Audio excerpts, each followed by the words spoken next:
I've been painting since I was 12 in England.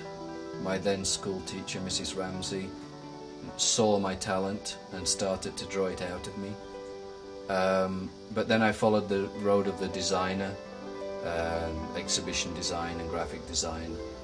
I went on the safari in Africa a year before I came to America, and in a meditation I was told, and the specific words I was told was,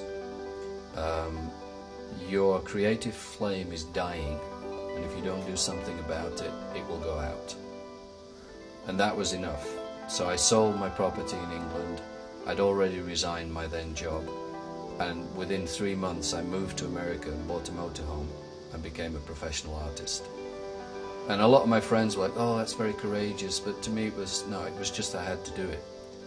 And most of my painting work in England prior to coming here was either black and white or sepia tones, little bit of colour, not much. And I came to America and this explosion of colour came out of me.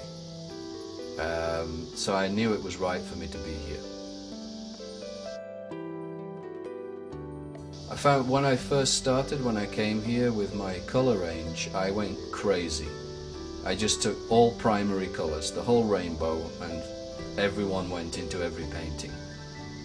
As I've matured more as an artist in the last 15 years, I've noticed that my colour palette has matured with me.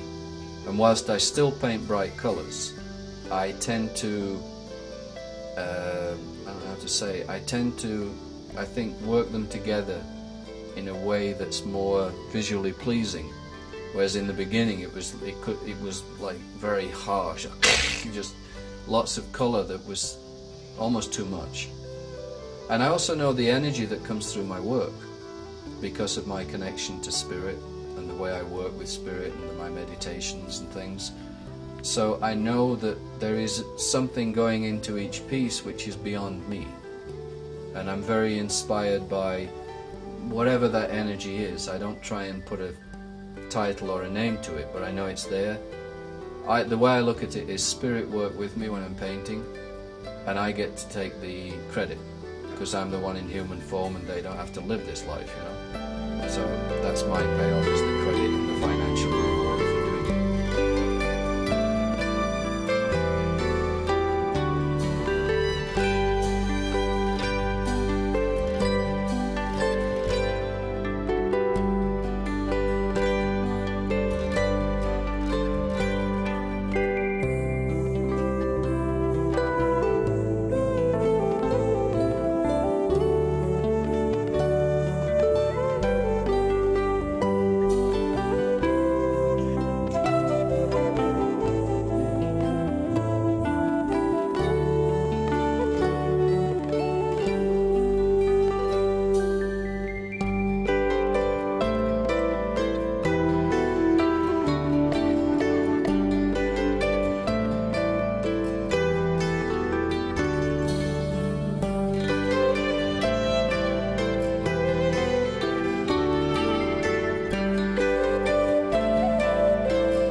I was in LA, bought a motorhome, headed for Sedona. I arrived 4 o'clock in the morning on a full moon, so most of my journey was at night across the mountains. And while I was driving, this concept of the painting of Dancingmoon came to me. And it was interesting because it was like she was truly being born. And I often wonder if there was a child born at that time who carries that kind of energy, maybe from a native past life or something, but I've never checked.